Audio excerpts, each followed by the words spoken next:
All right, everyone, welcome back. We're jumping right into it today with a situation that's got the whole world kind of holding its breath. The escalating trade war that got triggered by President Trump's tariffs on Mexico, Canada, and China. We've got some really interesting source material to dig into on this. And believe me, this is going way beyond your typical news update. We're going deep on the strategies at play, the potential fallout, and what it all means for the global landscape, especially for those of you listening in from these key nations. What's really interesting here is how this isn't just about economic numbers. This is like a high-stakes chess match where every move impacts relationships, alliances, even the future of global trade as a whole. Okay, so let's set the stage. Trump's imposed a 25% tariff on goods coming from Mexico and Canada, and another 10% on everything coming from China. Yeah. And his reasoning, a national emergency because of fentanyl and illegal immigration. But is it really that simple? I mean, even Senator Schumer's warning about higher prices for U.S. consumers on things like pizza, cars, everyday stuff. Yeah, it really feels like a textbook example of unintended consequences. The very people these tariffs are supposed to protect could end up being the ones who pay the price. But what's even more interesting is how Mexico and Canada are hitting back, not just with tariffs, but with very calculated strategies. Yeah, Mexico's response has been sharp. President Sheinbaum called it a flagrant violation and didn't waste any time firing back with their own retaliatory tariffs. Well, think about it. Mexico just overtook China as the top destination for U.S. exports this year, and almost a third of their entire GDP depends on selling goods to the U.S. So these tariffs aren't just an inconvenience, they're a direct hit to their economic core, really. And they're hitting back strategically, too, targeting things like pork, cheese, fresh produce, even manufactured steel and aluminum. This seems like they're going for maximum impact on U.S. industries while trying to shield their own. It's like walking a tightrope, isn't it? Trying to balance protecting their own interests while inflicting damage on the other side. The auto industry, for example, seems to be exempt for now, probably because it's so intertwined between the U.S. and Mexico that messing with it would cause a chain reaction neither side really wants. But the fact that it's even on the table shows just how serious this is. And then you've got Canada's Prime Minister Trudeau. He's not mincing words either, announcing a 25% levy on a whole range of U.S. imports. And some of these are aimed right at the heart of American culture. It's really interesting how they're using specific products to send a message, things like beer, wine, bourbon, even orange juice from Florida, Trump's home state.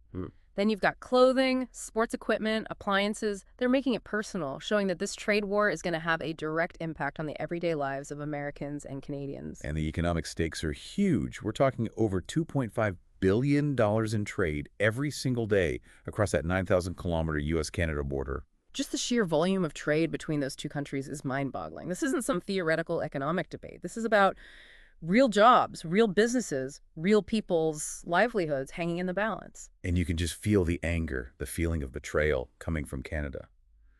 Lana Payne, who represents Canadian auto workers, called it an attack of this magnitude. Premier Abe of British Columbia went even further, calling it economic war against a trusted ally. Strong words. Yeah, those statements go way beyond just economic concerns. They point to a sense of broken trust, a feeling that the core relationship between Canada and the U.S. has been fundamentally shaken. And Premier Ford of Ontario echoed that sentiment, saying Canada has no choice but to hit back hard. It feels like we're watching a relationship fall apart in real time. It's a stark contrast, wouldn't you say, to the more measured, at least outwardly, response from China? Yeah, China's denounced the tariffs but seems to be playing a longer game. They're challenging the decision at the World Trade Organization, hinting at countermeasures, but also keeping the door open for dialogue. And they're calling the fentanyl issue America's problem, emphasizing their cooperation with the U.S. on anti-narcotics efforts.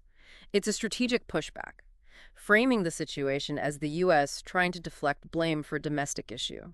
Now, we've got listeners all over the world tuning into this, many of you right in the heart of these trade tensions, and we know you're feeling the effects firsthand. So as we unpack China's response in more detail and explore the global ripple effects of this trade war, keep this question in mind. Is this just about tariffs, or is it about something bigger? A fundamental shift in global alliances and power. We'll dive deeper into that after a quick break. What's so interesting about how China's responding is how they're working on multiple levels at the same time. They're going through legal channels, being strategic with how they're talking about it, and yeah, probably getting ready to hit back economically, but they're doing it all so carefully and holding back a bit, which is totally different from what we saw with Mexico and Canada, right? Yeah. It's like they're thinking way ahead. Not just about how these tariffs are hurting them right now, but how this could completely change how global trade works in the future, especially with big players like Japan and South Korea starting to voice their concerns. Japan's finance minister has already said he's really worried about what this is going to do to the global economy as a whole. And then you have South Korea companies like Samsung and LG have a lot invested in manufacturing in Mexico, so they're watching closely to see if they're going to have to completely rethink the global supply chains. It's a good reminder that this isn't just affecting the countries that are directly involved. This trade war is sending shockwaves through how the whole world trades, creating a ton of uncertainty and forcing businesses everywhere to figure out new strategies. And for those of you listening in China, it's worth knowing that some experts, like Ziwei Zhang, think that the impact on China's economy might not be as bad as people first thought. He says it's probably not going to change the overall expectations for how China's economy is going to do. That's got to be a little reassuring at least. But it's still a pretty crazy situation. But even beyond all the economic stuff, there's a bigger question here. Is this trade war a sign that the alliances in the world are changing in a major way? That's the big question, isn't it? We're seeing partnerships that have been around for a long time getting strained, trust breaking down, and just this general feeling of uneasiness all over the world. It's almost like someone threw out the old rule book and everyone's trying to figure out what the new rules are. Exactly. And the stakes are higher than ever. If this keeps getting worse, we could see the global economy split apart, countries stop working together, and everyone start putting up walls to protect themselves, which would just stifle innovation and growth everywhere. It's a pretty scary thought. But maybe, just maybe, all this chaos could actually be a good thing in a way. A chance to fix some of the problems that have been in the global trading system for a long time. That's definitely looking at it from a positive angle, but it's not totally out there, you know? Sometimes it takes a crisis to make us face the hard truths and rethink how we're doing things. This whole trade war, with all the mess and uncertainty, could actually lead to a fairer and more sustainable global economic system in the end. At least a little bit of hope in the middle of all this. But for now, things are still pretty rough.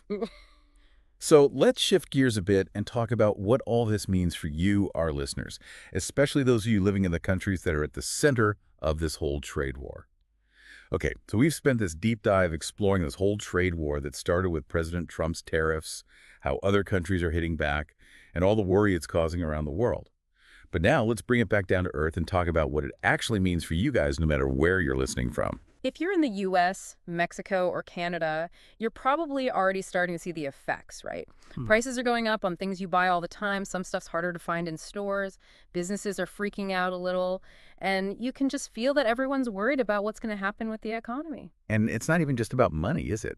This whole thing has really brought out some underlying tension.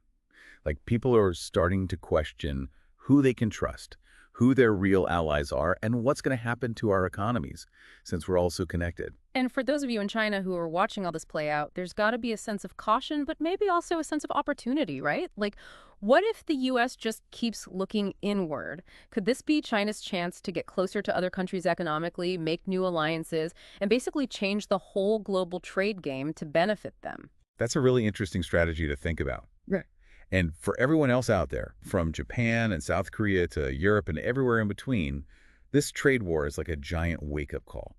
It shows how connected we all really are and how decisions made in one place can have a huge impact everywhere else. Yeah, it's time to really pay attention, stay informed, and think critically about all the information that's out there. Don't just take the headlines at face value. Dig a little deeper, look for different points of view, and try to understand what's motivating all the different players in this whole. And most importantly, don't think you can't do anything about it. Talk to your friends and family, your coworkers, even your elected officials. Tell them what you're worried about. Have real conversations online and in your communities. This is something that's going to affect all of us, and we all have a role to play in shaping how it goes down. We're at a crossroads here. The decisions that are made now are going to affect the future of global trade for years to come. Are we going to back away from each other and hide behind our own walls, or are we going to find a way to work together and build a better, fairer system for everyone? That's the big question and the big opportunity in front of us. And as this whole situation keeps unfolding, we'll be here to help you make sense of it all, to guide you through the twists and turns and hopefully some positive breakthroughs. So stay curious, keep the conversation going, and stay tuned. And hey, If you found this deep dive helpful, hit that like button and subscribe to our channel so you don't miss out on any future episodes. We'll keep bringing you the analysis and insights you need to navigate these crazy times. Thanks for joining us on the Deep Dive. We'll see you next time.